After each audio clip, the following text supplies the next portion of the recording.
प्यारे दोस्तों, हम सुन रहे हैं विक्रम बेताल की कहानियों का सिलसिला। और उन्हीं कहानियों के अंदर एक और कहानी आती है जिसका शीर्षक है राजा चंद्रसेन और नवयुवक सत्वशील की कहानी। प्यारे दोस्तों, ये कहानी इस प्रकार है। समुद्र किनारे एक नगर जिसका नाम ताम्रलिप्ति होता है, और उन नगर के राजा चंद्रसेन के पास एक सत्वशील नाम का युवक नौकरी मांगने जाता है। परंतु सत्वशील के सिपाही सत्वशील को उनके पास जाने नहीं देते हैं। सत्वशील हमेशा इसी ताक में रहता है कि किसी तरह राजा से मिला जाए। एक दिन राजा की सवारी जा रही होती है। गर्मी अधिक होने के कारण राजा चंद्रसेन को बहुत तेज प्यास लग जाती है। बहुत खोजने पर भी उन्हें पानी नहीं मिलता है। ऐसा लगता है मानो प्यास से जान ही निकल जाएगी। तभी उन्हें मार्ग में खड़ा एक युवक दिखता है। वह कोई और नहीं, सत्वशील ही रहता है, जो जानबूझकर पहले से राजा के मार्ग पर मौजूद रहता है। उसे देख राजा उससे पानी मांगते हैं। सत्वशील फौरन राजा की प्यास बुझा देता है और साथ ही खाने के लिए उन्हें फल देता है। चंद्रसेन सत्वशील से प्रसन्न हो पूछते हैं कि वह उनके लिए क्या कर सकते हैं। सत्वशील मौका देख अपने लिए नौकरी मांग लेता है। राजा चंद्रसेन उसे काम दे देते हैं और कहते हैं कि वो उसका उपकार याद रखेंगे। धीरे धीरे सत्वशील राजा का करीबी बन जाता है। एक दिन राजा उससे कहते हैं कि हमारे नगर में काफ़ी बेरोजगारी है और पास में एक टापू काफ़ी हरा भरा है। अगर उस टापू पर जाकर खोज की जाए तो हो सकता है हमारे नगर के लोगों के लिए वहाँ कोई अवसर निकल आए। सत्वशील तुरंत खोजबीन करने का बीड़ा उठा लेता है और राजा चंद्रसेन से एक नाव और कुछ सहयोगी प्राप्त करके समुद्र में टापू की ओर निकल पड़ता है। टापू के पास पहुंचते ही सत्वशील को एक झंडा पानी में तैरता नजर आता है।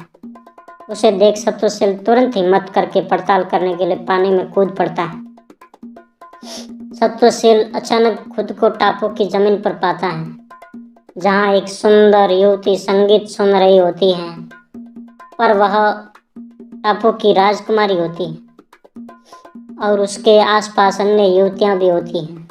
सत्वशील उसे अपना परिचय देता है और राजकुमारी सत्वशील को भोजन करने का प्रस्ताव देती है और खाने से पहले एक पानी के छोटे तालाब में स्नान करने को कहती है।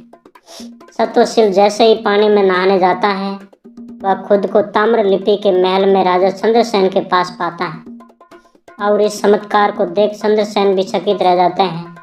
चंद्रसेन खुद इस रहस्यमय जगह पर जाने का फैसला कर लेते हैं और वहां जाकर उस टापू को जीत भी लेते हैं। उस टापू की राजकुमारी विजेता चंद्रसेन को उस टापू का राजा घोषित करती है।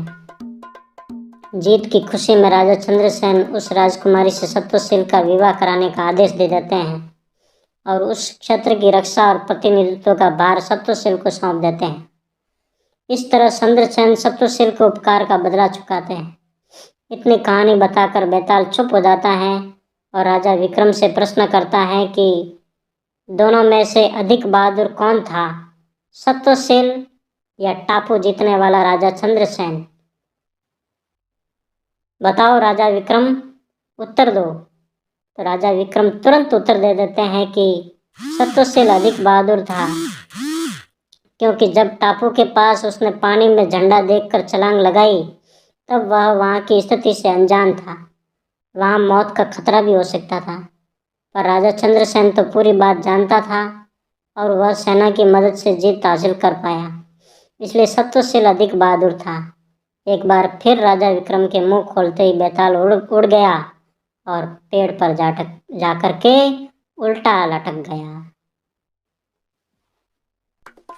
प्यारे दोस्तों, इसी तरह की विक्रम बेताल की कहानियाँ और सुनने के लिए हमारे चैनल को सब्सक्राइब करें, बेल आइकन दबाएं और पसंद आए तो लाइक ज़रूर करें। धन्यवाद।